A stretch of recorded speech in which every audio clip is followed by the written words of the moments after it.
নমস্কার, আমি অভিদীপ। আর আপনারা শুনছেন একটুখানি ভয়। আজকে আপনাদের জন্য নিয়ে এসেছি আরেকটা গল্প, 'তিলোত্তমা তুমি'।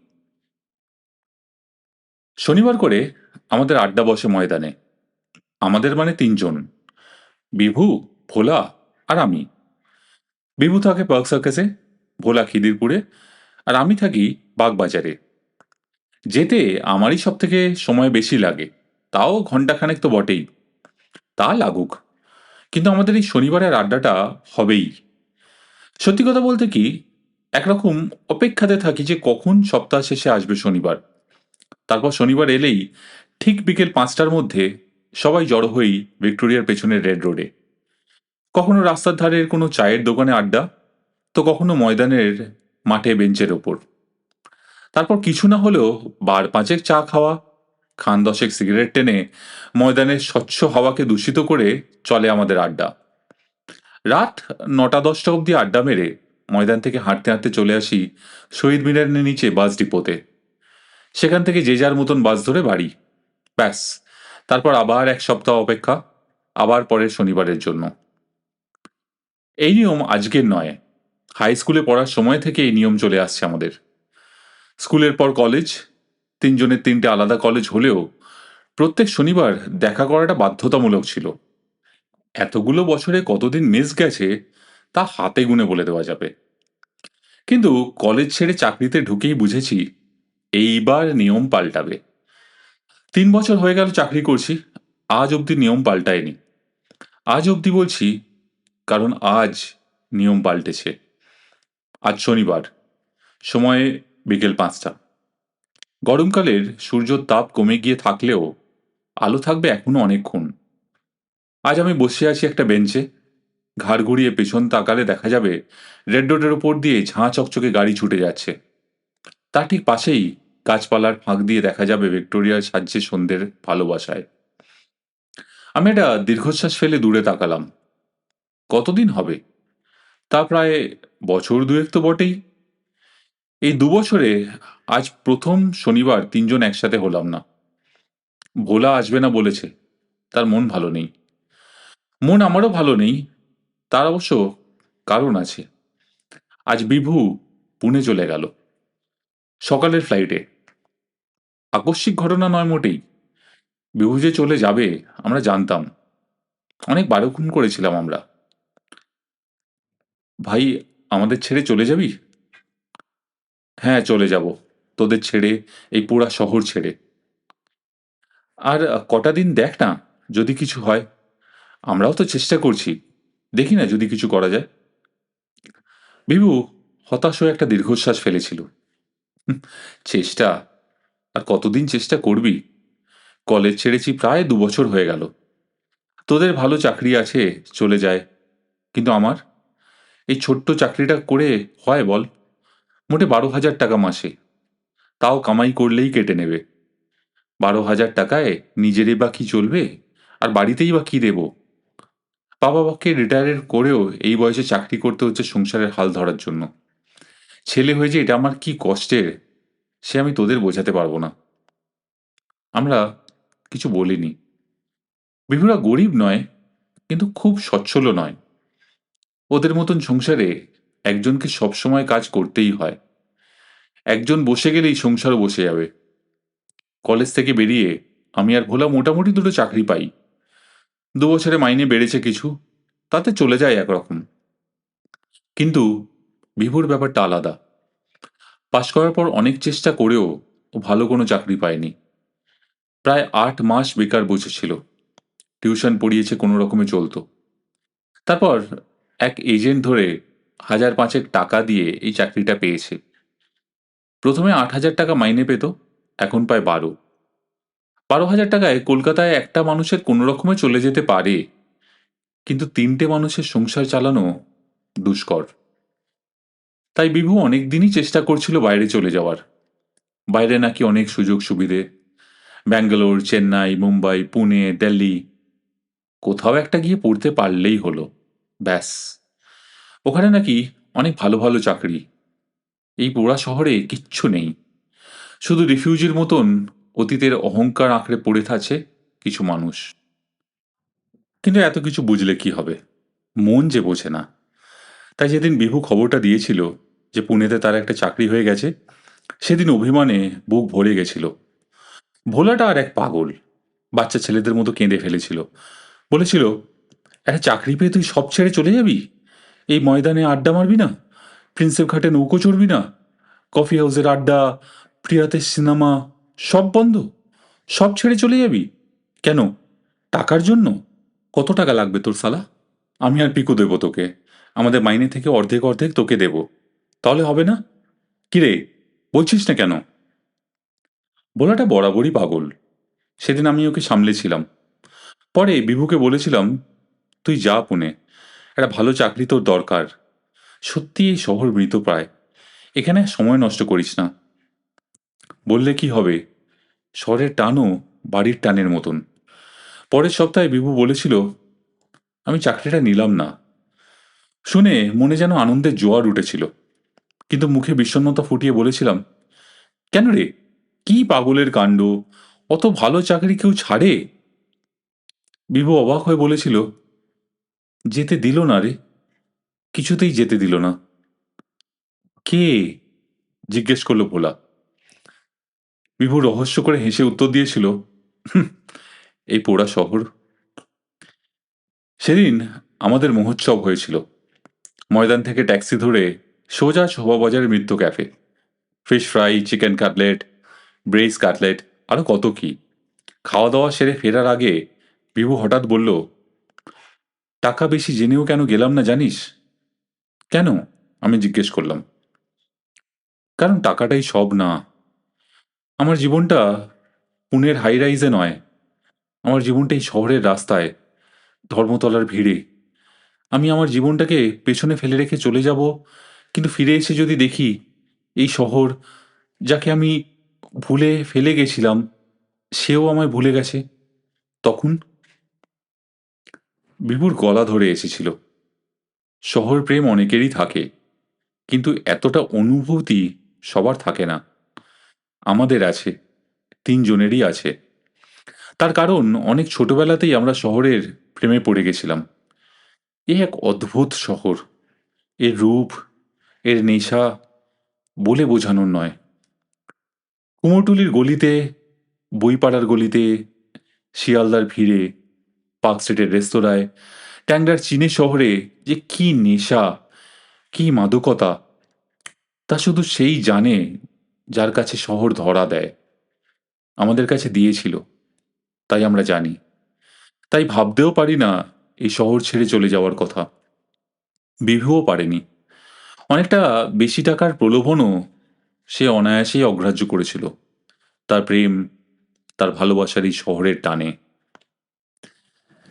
কিন্তু নিয়তির পরিহাস যে বড়ই নিষ্ঠুর। তার আগাম সংকেত বুঝে তৈরি থাকবে এই ক্ষমতা কার?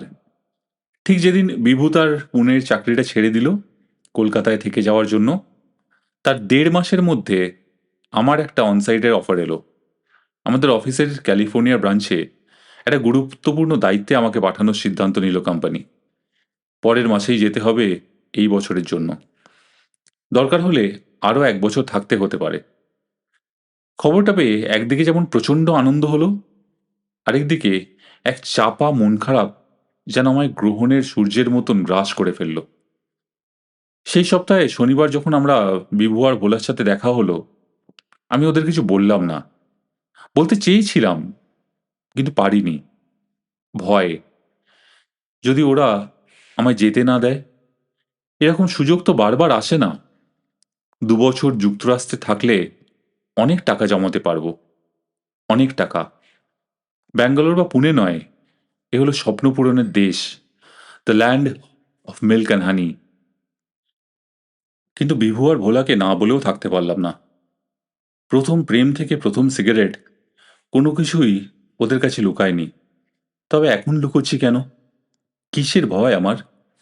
ওরা আমায় হিংসে করবে এই ভয়, নাকি ধরে রেখে দেবে, যেতে দেবে না, এই ভয়? যদি সেরকমও হয়, বেঁধে তো আর রাখবে না। এসব অনেক কথা ভেবে পরের শনিবার যখন ওদের সাথে দেখা হলো, তখন বলবো বলবো করে শেষমেশ বলেই দিলাম, যে শনিবার বিকেলটা শুরু হয়েছিল বন্ধুদের নির্ভেজাল আনন্দে আর কোলাহল দিয়ে, সেটা কেমন যেন চুপসে গেল আমার খবরটা শোনার পর। অবাক হয়ে দেখলাম দুজনের কেউই আমাকে খুব বেশি কিছু বলল না। হয়তো ওরা বুঝেছিল এই টান অনেক বেশি টান, অনেক জোরের টান। বন্ধুত্বের দোহাই বা শহরের প্রেমের রোমান্টিসিজম কোনোটাই এই টান অগ্রাহ্য করতে পারবে না। শুধু বাড়ি ফেরার সময় বিভু একবার বলেছিল, চলেই যখন যাবি তখন আমায় আটকালি কেন? টাকার দরকার তো তোর থেকে আমার অনেক বেশি ছিল। ময়দানের অন্ধকারে মুখ লুকোনো ছাড়া আর কোনো উত্তর আমি দিতে পারিনি সেদিন। এর প্রায় 15 দিনের মাথায় খবর পাই যে বিভু পুনেতে আরেকটা চাকরি পেয়ে গেছে, 1 সপ্তাহ পর চলে যাবে। সেই দিনটা হলো আজ। আজ সকালে ফ্লাইটে বিভু চলে গেল। যাওয়ার আগে দেখাও করে যায়নি আমাদের সাথে। আমি স্বভাব মতোই ময়দানে এসে পেছনের বেঞ্চগুলোর একটাতে বসেছিলাম। ভোলা আসেনি। তাকে কল করেছিলাম, সে বলেছিল সে আসবে না। ভোলা যে আসবে না আমি জানতাম। পরের সপ্তাহে যখন আমি চলে যাব, ভোলা সেদিনও আসবে না। একবারও দেখাও করবে না আমার সাথে। এতদিনের বন্ধুত্ব, এতদিনের এই শহর, সব ফেলে চলে গেল বিভু। আর ঠিক 1 সপ্তাহ পরে চলে যাব আমি। 300 বছরের ইতিহাসের স্মৃতি নিয়ে একই জায়গায় রয়ে যাবে শহর, আর রয়ে যাবে ভোলা। হয়তো প্রতি সপ্তাহে শনিবার করে ময়দানের মাঠে বা কফি হাউসের ধোঁয়ার মধ্যে খুঁজবে নিজের শৈশবের বন্ধুদের। আবার কি আমরা কোনোদিন একসাথে হতে পারবো, নাকি নতুন শহরে নতুন বন্ধুদের মধ্যে হারিয়ে যাবে অতীত? বসে থাকতে থাকতে কখন যে সন্ধে নেমেছিল বুঝতে পারিনি। একটা বড়সড় জলের ফোঁটা চোখের কোলটপকে গালে পড়তে ঘোরটা কাটল। দেখি ছেলে ছোকরার দল কখন খেলা ছেড়ে চলে গেছে। দূরে কটা লোক হেঁটে চলে বেড়াচ্ছে। একটা ঘোড়া মনের সুখে ঘাস চিবোচ্ছে। বড়ই অর্থহীন লাগছিল সবকিছু। একটা দীর্ঘশ্বাস ফেলে উঠতে গিয়ে একটা জিনিস দেখে থমকে গেলাম। আমার ঠিক একটু পাশেই যে বেঞ্চটা আছে, তাতে একজন মহিলা বসে আছেন। মহিলা বসে থাকতেই পারে, এতে অস্বাভাবিক কিছু নেই। কিন্তু ঠিক পাশের বেঞ্চে এসে বসেছেন, কিন্তু আমি দেখতে পাইনি, এটাই কেমন অবাক লাগলো। ময়দানে সন্ধ্যের অন্ধকার নেমে এসেছে, চারদিকে লোক সমাগম কমে এসেছে। এইরকম সময় একজন মহিলা একা একা বসে আছেন, এটা আমার একটু অস্বাভাবিক ঠেকলো। খানিকটা বিচলিতও হলাম। আমি উঠে চলে যাচ্ছিলাম। এখন মনে হলো, ওনাকে একা এইভাবে রেখে যাওয়াটা কি ঠিক হবে? যদিও মহিলার মুখের দিকে ঠিক ঠাহর করতে পারছিলাম না, কিন্তু এটা বুঝলাম তিনি উদাসীনভাবে মাঠের ওপর প্রান্তে চেয়ে আছেন। মহিলাটা পরে আছেন একটা হালকা রঙের শাড়ি। সাদা কি নীল এই অন্ধকারে সেটা ঠিক ঠাহর করা যাচ্ছে না। বসার ভঙ্গিতে বেশ একটা আভিজাত্যের ছাপ আছে। আমি কিছু না বলে চুপ করে আবার বসে পড়লাম নিজের বেঞ্চটায়। মনে মনে ভাবলাম, নিশ্চয়ই ইনি কারুর জন্য অপেক্ষা করছেন। সেই ব্যক্তি এখনো আসেননি, কিন্তু নিশ্চয়ই একটু পরে চলে আসবেন। তখন উঠে চলে গেলেই হলো। আপনি চলে যেতে পারেন। আমি চমকে ফিরে তাকালাম। সন্ধ্যের নিরিবিলি অন্ধকার পরিবেশকে যেন এক ধারালো তলোয়ার দিয়ে ফালা ফালা করে দিল মহিলার কণ্ঠস্বর। আমি ওইটুকু কথা শুনেই বুঝলাম, ইনি সাধারণ মহিলা নন, হতে পারেন না। আমি আমতা আমতা করে বললাম, না, ঠিক আছে, আমি যাব আর একটু পরে।" মহিলা বুঝি একটু হাসলেন। খানিকটা যেন নিজেকে বলার মতন করেই বললেন, "ভালো লাগলো দেখে যে আপনাদের মতন মানুষ এখনো আছেন, যাদের সামান্য সৌজন্যতা বোধটা আছে।" আমি বোকার মতো একটু হাসলাম। "আপনি আজ একা যে? বন্ধুরা আসেনি?" আমার অবাক হয়ে জিজ্ঞেস করা উচিত ছিল, আমার বন্ধুদের আসার কথা উনি কি করে জানলেন? কিন্তু ওই যে বললাম, ওনার কণ্ঠস্বরে এমন একটা সম্মোহিত ব্যাপার ছিল যে আমি খানিকটা বেকুবের মতন হয়ে গেছিলাম। এইবারও তাই আমি জবাবে শুধু বললাম, না, মানে আসতে পারিনি আজকে।" মহিলা একটু হাসলেন। অদ্ভুত সেই হাসির আওয়াজ। এই আবছায়া অন্ধকারে ইট কাঠ সিমেন্টের এক মহাশহরের ঠিক মাঝখানে এক দিগন্ত বিস্তৃত খোলা জায়গায় বসে এই সুরেলা নারী কণ্ঠ যেন এক আলেয়ার মতন লাগলো। এক অদ্ভুত অনুভূতির শিহরণ খেলে গেল আমার সারা শরীরে। আপনি কি কারোর জন্য অপেক্ষা করছেন? আমি জিজ্ঞেস করলাম। মহিলা যেন হঠাৎ একটু উদাসীন হয়ে গেলেন। একটু অন্যমনস্ক হয়ে যেন বললেন, অপেক্ষা? তা তো করছি। অনেকদিন ধরেই করছি। কথা নিয়ে খেলা করা এক শিল্প। স্বপ্নের এই অনামিকা সেই শিল্পে পারদর্শী সন্দেহ নেই। হেয়ালি করে কথা বলা পছন্দ করেন হয়তো। আমি আবার জিজ্ঞেস করলাম, আপনার কোনো বন্ধু? এতক্ষণে মহিলা আমার দিকে ফিরে তাকালেন। তার ডান দিকে খানিকটা পেছনে স্ট্রিট ল্যাম্পের হলদেটে আলো। মহিলার মুখটাই ঠাহর করতে পারলাম না। অথচ সেই একই আলো এসে পড়ছে আমার মুখে। সেই আলোয় মহিলা নিশ্চয়ই আমার মুখের ভাব অনেকটাই পড়ে ফেলছেন। বন্ধু? উনি খানিক বিস্ময় হয়ে জিজ্ঞেস করলেন। না, বন্ধু নয়, সন্তান। আমার ছেলেদের অপেক্ষা করছি। আমি খানিক চমকে গেলাম। ছেলেদের অপেক্ষা? এই রকম এক জায়গায়? আমি মহিলাটির বয়স ঠাহর করার চেষ্টা করলাম। শারীরিক গঠন যেটুকু বোঝা যাচ্ছে, আর বসার সাবলীলতায় দেখে মনে হচ্ছে ৩৫-এর বেশি হবেন না মহিলার বয়স। তার ছেলেদের বয়স কতই বা হবে? খুব বেশি হলে ১২ কি ১৩। এই বয়সের ছেলেরা ময়দানের এই অন্ধকারে মায়ের সাথে দেখা করতে আসবে কেন? হয়তো মহিলাটি ডিভোর্সি, প্রাক্তন স্বামীর সাথে সম্পর্ক ভালো না, তাই ছেলেদের সাথে দেখা করেন কখনো ময়দানের মাঠে, কখনো বা প্রিন্সেপ ঘাটে। আবার এও হতে পারে মহিলা পুরোটাই মিথ্যে বলছেন। হয়তো ইনি পরকীয়ায় উন্মুক্ত এক স্ত্রী। তার রাসলীলা সাধনের জন্য প্রগাঢ় এই অন্ধকারে গা ঢাকা দিয়ে বসে আছেন অন্য এক পুরুষের অপেক্ষায়। ফস করে একটা আওয়াজ হলো। পাশ ফিরে দেখি মহিলাটি অন্ধকারে একটা সিগারেট ধরাচ্ছেন। লাইটারের সেই অল্প আলোয় তার মুখের একটা ফালি আলোকিত হয়ে উঠেছিল। আর সেই আলোয় তার রূপ দেখে আমি চমকে উঠলাম। শুধু সুন্দরী বললে কম বলা হয়। ইনি এক কথায় অপরূপা। মহিলা আমার দিকে ফিরে প্রশ্ন করলেন, আপনার চলে? তা চলে, আমি জবাব দিলাম। এক্সেলেন্ট, বলে উনি উঠে এসে আমার সামনে দাঁড়িয়ে একটা সিগারেট এগিয়ে দিলেন। আমি সিগারেটটা নিয়ে ঠোঁটে রাখলাম, আর উনি একটু ঝুঁকে আমার মুখের সামনে লাইটারটা জ্বেলে ধরলেন। একটু বেশি ঝুঁকে এসেছেন মহিলা। তার মুখটা আমার মুখের খুব কাছে। দুজনের মুখের ঠিক মাঝখানে জ্বলছে একটা জ্বলন্ত অগ্নিশিখা। সিগারেট ধরাতে ভুলে গেলাম। আমি মন্ত্রমুগ্ধের মতো দেখতে লাগলাম ওনার রূপ। এরকম সুন্দরও কি কেউ হয়? এ কি সত্যিই একজন দাঁড়িয়ে আমার সামনে, নাকি তমসাচ্ছন্ন অন্ধকারে আমি কোনো ভয়ঙ্কর স্বপ্ন দেখছি? খিলখিল করে হেসে মহিলা উঠে দাঁড়ালেন। সদ্ভিত ফিরে পেয়ে আমি অপ্রস্তুতে রাঙা হয়ে গেলাম। অন্ধকারেই মহিলাটা আমার দিকে লাইটারটা এগিয়ে দিয়ে বললেন, এই নিন। লাইটারটা আন্দাজে নিতে গিয়ে আমার আঙুলটা তার আঙুল স্পর্শ করল। মুহূর্তের মধ্যে এক অবর্ণনীয় শিহরণ খেলে গেল শরীরের মধ্যে দিয়ে। আমি কোনো রকমে লাইটারটা জ্বালিয়ে সিগারেটটা ধরালাম। জ্বলন্ত লাইটারটার আলোয় আরেকবার দেখে নিতে চাইলাম অপরূপা সেই মোহিনীকে, কিন্তু ঠিক করে দেখতে পেলাম না। তিনি একটু এগিয়ে গিয়ে পিছন ফিরে দাঁড়িয়ে আছেন সামনের দিকে। আগুনের ওইটুকু আলোতে দেখতে পেলাম কোমর অবধি নেমে আসা এলো চুল রাতের মৃদু হাওয়ায় হালকা দোল খাচ্ছে। আমি সিগারেটে হালকা টান দিয়ে অন্যদিকে মুখ ফেরালাম। এক অদ্ভুত নিস্তব্ধতা ঘিরে রয়েছে চারিদিক।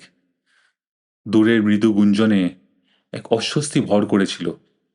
সেটা কাটানোর জন্য আমি বললাম, আপনার ছেলেরা কি এখন আপনার সঙ্গে থাকে না? মহিলা ফিরলেন না। ওপাশ থেকেই বললেন, থাকতো, এখন অনেকেই থাকে না। কেন? আমি জিজ্ঞেস করলাম। মহিলা হাসলেন। তারা আর আমাকে পছন্দ করে না। মানে? আমি খানিকটা অবাক হয়ে জিজ্ঞেস করলাম। ছেলেরা মাকে পছন্দ করে না, এ আবার কিরকম কথা? মহিলা একটা দীর্ঘশ্বাস ফেললেন। জানি না। তারা আমার সন্তান, আমার রক্তমাংসে গড়া। আমার কোলে পিঠে খেলা করে তারা বড় হয়েছে। একসময় তাদের ছিল মা অন্ত প্রাণ, আর আজ বড় হয়ে তারা আর মাকে পছন্দ করে না, দূরে সরে যেতে চায়। এ ভারী অন্যায়, আমি বললাম। কিছু মনে করবেন না, তবে আপনার ছেলেরা অকৃতজ্ঞ বলেই এরকম করতে পারছে। না না, বলে মহিলা ব্যস্ত হয়ে আমার দিকে এগিয়ে এলেন। ও কথা বলবেন না, ওদের দোষ নেই, দোষ আমারই। আমি আর আগের মতন নেই কি না, তাদের সব স্বাদ আহ্লাদ মেটাতে পারি না। কিসের জন্য এই অপয়ার কাছে পড়ে থাকবে বলুন? এ আপনার স্নেহ কথা বলছে, আমি বললাম। আপনি আপনার ছেলেদের দোষ ঢাকতে চাইছেন। মহিলা এসে আস্তে করে আমার পাশে বসলেন। তার বেঞ্চটায় নয়, আমার বেঞ্চে, আমার ঠিক পাশে। আমার শরীরে তার শরীরে হালকা ছোঁয়া লাগলো, আর অমনি সেই বিদ্যুৎ ঝলকানি বয়ে গেল আমার সমস্ত শরীর দিয়ে। স্নেহ? উনি জানি নিজের মনেই বললেন। তা হবে। হয়তো তাদের উচিত ছিল বড় হয়ে গিয়ে মাকে ছেড়ে না যাওয়া। কিন্তু মহিলাটির গলা যেন একটু ধরে এলো। মায়ের যন্ত্রণা যেন তার মনের ভেতর থেকে বাষ্প হয়ে বেরিয়ে আসতে আসতে কুয়াশা হয়ে ছড়িয়ে পড়তে লাগলো সমস্ত ময়দানে। কি বলবো ঠিক বুঝে উঠতে পারলাম না। বলা উচিত নয় জেনেও বলে বসলাম। আর আপনার স্বামী? মহিলাটি হাঁটুর ওপর হাতের ভর দিয়ে নিচের দিকে ঝুঁকে বসেছিলেন। চুলগুলো কানের পাশ দিয়ে নেমে গেছিল কোল অব্দি। সেই অবস্থাতেই তিনি বললেন, সব ছিল, একদিন আমার সব ছিল, স্বামী, সংসার, সন্তান, সব। তখন আমার কিশোরী বয়স, রূপের জেল্লায় মাতাল হয়ে যেত সবাই। নিজের বড়াই করছি না, যা সত্যি তাই বলছি। শুধু রূপ নয়, গুণেও আমার মতন মেয়ে খুব কম পাওয়া যেত। সাহিত্য, সঙ্গীত, এসব ব্যাপারে আমার পারদর্শিতা এমন ছিল যে অন্য রাজ্য থেকে অনেকে এসে আমার সাথে এইসব বিষয় নিয়ে আলোচনা করে যেত। পৈতৃক সম্পত্তিও ছিল অনেক। যশ, আভিজাত্যের বড়াই আমি নিজে না করলেও আমার সন্তানেরা করেছে খুব। আমি তাদের কখনো বাধা দিইনি। তারা এসব নিয়ে মেতে থাকতো, আর আমি মেতে থাকতাম তাদের নিয়ে। এত কিছু থাকা সত্ত্বেও আমার আনন্দের শেকড় ছিল একটাই, আমার সন্তানরা। কিন্তু ওই যে বলে না, চিরদিন কাহারও সমান নাহি যায়, আমারও হলো তাই। দিনে কালে সেই অর্থ, যশ, খ্যাতি, প্রতিপত্তি সব কমে গেল। আমার তাতে মন খারাপ হয়নি, বিশ্বাস করুন। মঙ্গলময়ের ঈশ্বরের ওপর বিশ্বাস আমার কিছুমাত্র কমেনি। যা গেছে তা আবার ফিরে আসবে, আমি জানতাম। কিন্তু আমার বিশ্বাস অটুট থাকলেও আমার সন্তানদের বিশ্বাস রইল না আমার উপর। তারা ভাবল আমি তাদের মানুষ করার অধিকার হারিয়েছি। তারা ভয় পেল যে হয়তো আমি তাদের আর খাবার জোগাতে পারবো না। হয়তো যে বিলাসিতার বাহুল্যতায় তারা এতদিন জীবন কাটিয়েছে, সে বিলাসিতার যোগান দেওয়ার ক্ষমতা আমার আর নেই। ভুল যে ভেবেছিল তা বলছি না, ঠিকই ভেবেছিল। সত্যিই তো আমি অনেকটা হারিয়েছিলাম। আর কি আছে আমার যে আমি তাদের আটকে রাখব? ভালো থাকতে চাওয়ার চাহিদা তো আর পাপ নয়। তাহলে আমি কি বলে তাদের আটকাবো? কি দিয়ে তাদের বেঁধে রাখবো নিজের কাছে? আজ তো আমি আর সেই আগেকার আমি নই। আজকের আমি শুধুমাত্র এক অভাগিনী জননী। হারিয়ে যাওয়ার এক সুখস্মৃতি আঁকড়ে পড়ে থাকা ছাড়া আমার আজ কিছুই করার নেই। যে আমার একটু সময়ের লোভে অনেক মানুষ প্রার্থনা করত, স্বপ্ন দেখত, সেই আমি আজ একা, বড় একা। মহিলা কাঁদছিলেন। সময় কটা হবে তখন? 7টা কি? 10টাও হতে পারে। রেড রোডে এখন আর অত গাড়ি চলছে না। আশপাশের চায়ের দোকানেরগুলো ঝাঁপ ফেলে দিয়েছে অনেকক্ষণ আগে। নিশ্চয়ই অনেক রাত হয়েছে।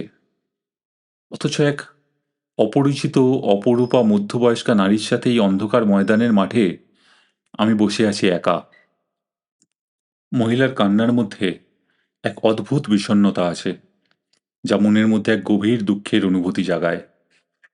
আমি আস্তে করে একটা হাত রাখলাম মহিলার কাঁধে। উনি নড়লেন না, ফুঁপিয়ে কেঁদে উঠলেন। আমি আরেক হাত দিয়ে তার চিবুক স্পর্শ করে মুখটা তুলে ধরলাম আমার মুখের সামনে। অন্ধকারে কিছুই দেখা যায় না, তাও বুঝলাম চুলগুলো এলোমেলো হয়ে আছে মুখের ওপর। দু চোখ দিয়ে অনেক দিনের জমানো ব্যথা জল হয়ে এখন গড়িয়ে পড়ছে, আর শরতের কাশফুলের মতন থরথর করে কাঁপছে তার দুটো ঠোঁট। কে এই মায়াবিনী? কি চায়? এত লোক থাকতে আজ আমায় এসে ধরা দিল কেন? এই যা যা বলছে সব কি সত্যি, নাকি সবই মিথ্যে? হয়তো আলেয়ার মতন ছল করে আমায় নিয়ে যাচ্ছে সর্বনাশের দিকে। আরো অনেক চিন্তা মাথায় ঘুরপাক খেল। আমার চৈতন্য আপ্রাণ চেষ্টা করলো আমায় আটকাতে, কিন্তু পারল না। আমি এগিয়ে গেলাম সেই বিভীষিকার ধরা দেব বলে। আমার মুখ চলে এলো তার মুখের কাছে, আমার ঠোঁট স্পর্শ করলো তার ঠোঁট। এই, কে রে ওখানে? প্রচণ্ড চমকে গেলাম। পেছন ফিরে দেখি একজন পুলিশের লোক হাতে ডান্ডা আর একটা টর্চ নিয়ে এগিয়ে আসছে আমার দিকে। 3 সেলের টর্চের জোরালো আলোয় এসে পড়েছে আমার মুখে। আমি হাত দিয়ে মুখ ঢাকলাম। পুলিশ কর্তা আমার একদম সামনে এসে বাজখাই গলায় জিজ্ঞেস করলো, কে আপনি? এত রাতে এখানে কি করছেন? কিছু না স্যার, আমি উত্তর দিলাম। ইনি একা ছিলেন তাই সঙ্গে বসেছিলাম। কে একা ছিল? বলে পুলিশ কর্তা এদিক ওদিক টর্চের আলো ঘোরালো। টর্চের তীক্ষ্ণ আলোয় অবাক হয়ে দেখলাম কেউ কোথাও নেই। রাতের ময়দানে আমি একেবারে একা। শেয়ানাগিরি হচ্ছে বলে পুলিশটা ভীষণ ধমক দিল। চল বেটা আমার সঙ্গে, তোকে দেখাচ্ছি মজা। আমার উচিত ছিল তাকে কৈফিয়ত দেওয়া, পুরো ব্যাপারটা বুঝিয়ে বলা, কিন্তু কি বলবো? আমি নিজেও তো কিছু বুঝতে পারছি না। এইমাত্র যে মহিলা এখানে বসেছিলেন তিনি গেলেন কোথায়? এত তাড়াতাড়ি কোথাও যাওয়া যায় নাকি? কোথাও লুকোনো তো সম্ভব না। পাশে গাছটার আড়ালে লুকোলে দেখা যেত। তাহলে ভুল? তা কিছুতেই হতে পারে না। এত বড় ভুল আবার হয় নাকি? এত কথা, এতক্ষণ ধরে, না, ভুল হতেই পারে না। এখনো এখনো আমার ঠোঁটে তার ঠোঁটের অনুভূতি লেগে আছে। আমি আমার হাতটা নাকের কাছে এনে শুকলাম। সিগারেটের গন্ধ থাকার কথা, একটু আগেই দুজনে খেয়েছি, কিন্তু হাতে কোনো গন্ধ নেই। আমার মাথাটা কেমন যেন করে উঠল। কি শুনছিস? নেশা করছিস না অন্ধকারে বসে? চল আমার সঙ্গে। পুলিশের সাথে যেতে হয়নি। 300 টাকা দিয়ে সে যাত্রায় নিষ্কৃতি পেয়েছিলাম, কিন্তু আমার অনসাইড যাওয়া হলো না। এক অদ্ভুত বিষণ্ণতা মনে ভর করে বসল। সারা দিন সারা রাত শুধু সেই মহিলাটার কথা মনে হতে লাগলো। লাইটারের আলোয় দেখা তার সেই এক ফালি মুখ কিছুতেই ভুলতে পারলাম না। আমার শরীরে তার শরীরের স্পর্শ, তার আঙুলে আমার আঙুলের ছোঁয়া, তার ঠোঁটে আমার ঠোঁট, এ ভোলা যায় না, ভোলা সম্ভব নয়। আমি যেন আস্তে আস্তে অচেনা এই মায়াবিনীর প্রেমে পড়ে গেলাম। এত কথার মধ্যেও সেদিন আমি তার নামটা জিজ্ঞেস করিনি। নামও না, ঠিকানাও না। আমি কিছুই জানি না তার ব্যাপারে। কোথায় গেলে তার দেখা পাবো তাও জানি না। কিন্তু আমার চোখ তবু সব কিছুর মধ্যে শুধু তাকেই খুঁজতে লাগলো। একবার, শুধু শুধু আর একবার তাকে দেখার জন্য আমি যেন পাগল হয়ে উঠলাম। এই অবস্থায় শহর ছেড়ে যাওয়ার কোনো মানেই হয় না। আমি যাচ্ছি না শুনে ভোলার আনন্দের শেষ নেই। বিভু অবশ্য খুব অভিমান করেছিল। সে ফোনে খুব খিস্তি দিয়ে বলেছিল, সালা তুই চলে যাচ্ছিস বলে আমিও চলে এলাম, আর এখন বলছিস যাবি না? ইয়ার কি পেয়েছিস নাকি? খিস্তি দিলে কি হবে? আনন্দ তার খুব হয়েছিল। বলেছিল 6 মাস পর আবার সে ফিরে আসবে কলকাতায়। তখন আবার 3 বন্ধু একসাথে হব। আপাতত আমি আর ভোলা দায়িত্ব নিয়ে শনিবারের আড্ডাটা চালিয়ে যাচ্ছি। অন্য কোথাও না, প্রত্যেক শনিবার আমাদের একই ঠিকানা, ময়দান। ভোলা জানে না, কিন্তু আমি নিয়ম করে ময়দানে আসি একটাই কারণে, যদি আবার একদিন তাকে দেখতে পাই, যদি আবার একদিন সন্ধ্যের মুখে দেখি পাশের বেঞ্চটায় বসে আছে আমার জীবনের সবচেয়ে সুন্দর স্মৃতিটা। 3 মাস কেটে গেল এরপরে, কিন্তু আর কোনোদিন তার দেখা পাইনি। একদিন আমি, ভোলা আর আরেকটা ছেলে গেলাম ভিক্টোরি মেমোরিয়াল ঘুরতে। প্রত্যেক শনিবার শুধু ময়দানে বসে আড্ডা মেরে একঘেয়ে হয়ে গেছিল, তাই খামখেয়ালির বসে ঠিক করলাম ভিক্টোরিয়াটা ঘুরে আসি। বিকেলের পড়ন্ত রোদে এই স্থাপত্যটা যে কি সুন্দর লাগে তা যারা দেখেনি তাদের বলে বোঝানো যাবে না। আমরা টিকিট কেটে ভিক্টোরিয়ার ভেতর ঢুকে এদিক সেদিক ঘুরে বেড়াতে লাগলাম। লম্বা করিডোরের একপাশে দেওয়ালে সার দিয়ে সাজানো অনেক তৈলচিত্র, বড় বড় অনেক শিল্পীর আঁকা। আমরা ছবির খুব একটা কিছু বুঝি না, তাও ঢুকেছি যখন তখন ছবিগুলো দেখতে লাগলাম। খানিক অন্যমনস্কভাবেই ঘুরতে ঘুরতে একটা ছবির সামনে এসে আমি থমকে দাঁড়ালাম। এক অদ্ভুত বিস্ময়ে যেন পাথর হয়ে গেলাম। আমার সামনে দেওয়াল জোড়া একটা তেল ছবি, এক নারী মূর্তির ছবি। সেই চোখ, সেই মুখ, সেই ঠোঁট, এই অবিকল সেই মহিলার ছবি যাকে আমি সেদিন বিকেলে দেখেছিলাম, যার প্রেমে পাগল হয়ে আমি হন্যে হয়ে তাকে খুঁজে বেড়াচ্ছি এই কমাস। তেল ছবির মধ্যে দিয়েও তার রূপ ফুটে বেরোচ্ছে। এ যেন এক অপার্থিব সৌন্দর্য, অবাস্তবিক। কোনো সাধারণ নারীর এরকম সুন্দর হয় না, হতে পারে না। তাহলে তাহলে তো সেদিন বিকেলে যাকে দেখেছি সে কল্পনা নয়, কিন্তু তার ছবি এখানে কেন, কিভাবে? প্রাথমিক বিস্ময় কাটিয়ে উঠে আমি ছবির নিচে লেখা কয়েকটা লাইনের দিকে চোখ রাখলাম। ছবির নাম ভয় তিলোত্তমা, অর্থাৎ বাংলায় তিলোত্তমা তুমি। শিল্পী বিংশ শতাব্দীর গোড়ার দিকের এক ইতালিয়ান ভদ্রলোক, নাম ব্রদেল লুদো। ভারত ভ্রমণে এসে এই কলকাতা শহর দেখে শহরের প্রেমে পড়ে যান শিল্পী। দেশে ফিরে গিয়েও সেই ভালোবাসার টান ভুলতে পারেননি। তাই ক্যানভাসে শহরের রূপ ধরার চেষ্টা করেছেন এক মন গড়া নারীর রূপে। মারা যাওয়ার আগে নাতিকে বলে গেছিলেন দায়িত্ব নিয়ে এই ছবি কলকাতায় পাঠিয়ে দিতে। বাড়ি ফেরার সময় আনন্দ আর দুঃখ মেলানো এক অদ্ভুত আবেগে দম বন্ধ করা এক অনুভূতি এনে দিচ্ছিল। আমার শহর, সে নিজে এসেছিল আমার কাছে, প্রিয়তমার রূপ ধরে, আমাকে আটকাতে, আমাকে নতুন করে তার প্রেমে আবদ্ধ করতে। ৩০০ বছরের পুরনো এই শহর হয়তো আগের মতন সুন্দর নেই, হয়তো তার প্রতিদান দেওয়ার ক্ষমতা আজ তলানিতে গিয়ে ঠেকেছে। তাই আজ শহর ছেড়ে চলে যাচ্ছে অনেকে, কিন্তু এই শহর তো শুধু শহর নয়, সে মা। সন্তানের বিরহ যে সে সহ্য করতে পারে না।